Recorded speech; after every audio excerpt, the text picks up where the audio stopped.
주님께서 여러분과 함께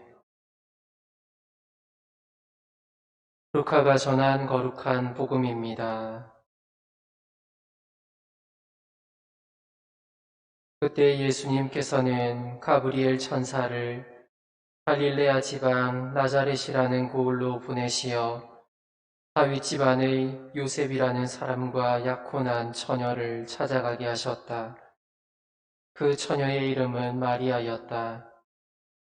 천사가 마리아의 집으로 들어가 말하였다. 은총이 가득한 이여 기뻐하여라. 주님께서 너와 함께 계시다. 이 말에 마리아는 몹시 놀랐다.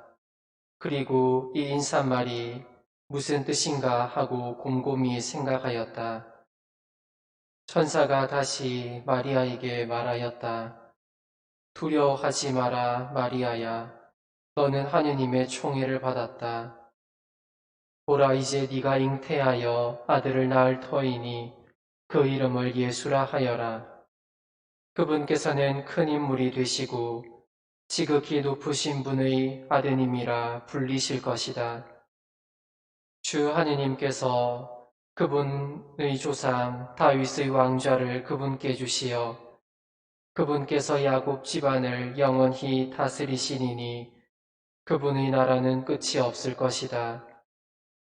마리아가 천사에게 저는 남자를 알지 못하는데 어떻게 그런 일이 있을 수 있겠습니까? 하고 말하자 천사가 마리아에게 대답하였다.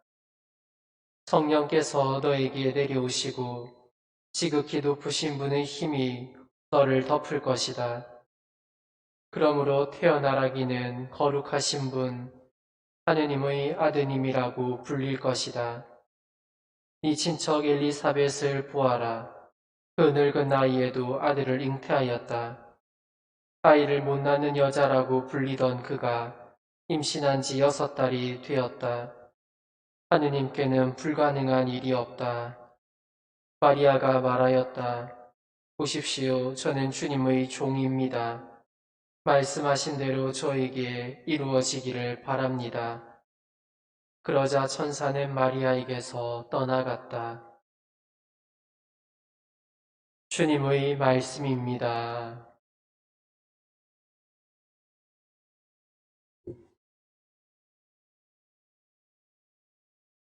참 예수님,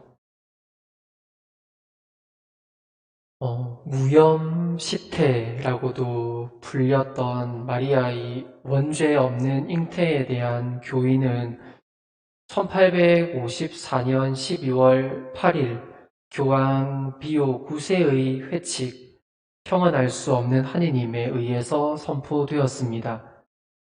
성모님과 관련된 또 다른 중요한 교의인 하느님의 어머니라는 칭호와 평생 동정녀라는 교의가 일찍 선포되었던 것에 비해서 성모님의 원죄 없는 잉태에 대한 교의는 꽤 오랫동안 미뤄져 왔던 것이죠.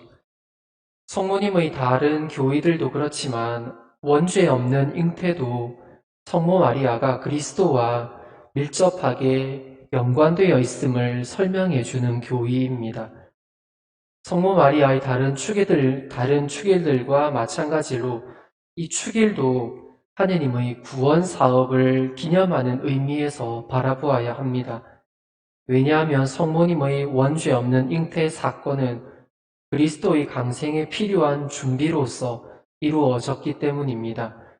그래서 이 축일은 대림 시기 안에 자리 잡고 있는 것이죠. 원죄 없이 잉태되신 복되신 동정 마리아 대축일 독서와 복음에는 하느님의 말씀을 대하는 대조적인 인물들이 등장합니다. 바로 아담과 하와 그리고 마리아라는 처녀입니다. 오늘 첫째 독서는 하느님께서 먹지 말라고 명하셨던 열매를 따먹은 아담과 하와의 이야기입니다. 인간은 하느님의 창조물입니다. 다른 말로 하면 전능한 존재가 아니란 말이죠. 하지만 아담과 하와는 그 나무 열매를 먹으면 하느님처럼 되어서 선과 악을 알게 된다는 말을 듣고는 열매를 따먹습니다. 여기서 우리가 주목해야 하는 것은 하느님처럼 된다는 표현입니다. 창조물로서 자신의 한계를 받아들이지 않고 자신을 창조한 존재를 넘어서려고 했던 것, 이것이 성경에서 말하는 죄입니다. 하지만 복음 안에서 마리아는 이들과는 대조적인 모습을 보여줍니다. 가브리엘 천사가 나타나 네가 잉태하여 아들을 낳을 것이다 라는 메시지를 전했을 때 마리아는 처음에는 합리적인 물음을 던집니다. 어떻게 그런 일이 있을 수 있겠습니까? 천사는 성령의 힘으로 그런 일이 가능하다라고 대답합니다. 하느님께는 불가능함이 없다라는 것이죠. 그러자 마리아는 이렇게 대답합니다. 말씀하신 대로 저에게 이루어지기를 바랍니다. 이것이 마리아가 아담과 하와와 달랐던 점입니다. 세상은 인간이 만든 것이 아니기 때문에 이 세상에는 여전히 우리가 알 수 없고 할 수 없는 것들이 가득합니다. 하지만 아담과 하와는 이 사실을 거부했습니다. 그들은 자신들은 할 수 없는데 하느님께는 가능한 것을 납득할 수 없었고 창조주와 피조물의 간극을 받아들일 수 없어 했습니다. 그래서 그 차이를 넘어서고 하느님과 같아지고자 했던 것입니다. 하지만 마리아는 창조주와 피조물의 어찌할 수 없는 차이를 받아들입니다. 마리아는 인간에게는 이해되지 않는 일이지만 하느님께는 불가능한 일이 없음을 겸허히 받아들이죠.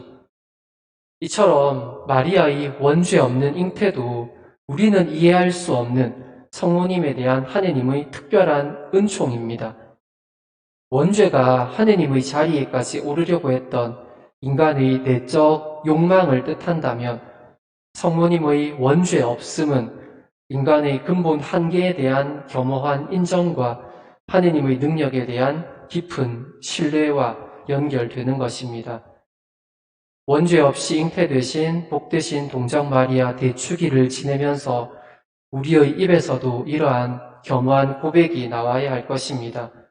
말씀하신 대로 이루어지기를 바랍니다.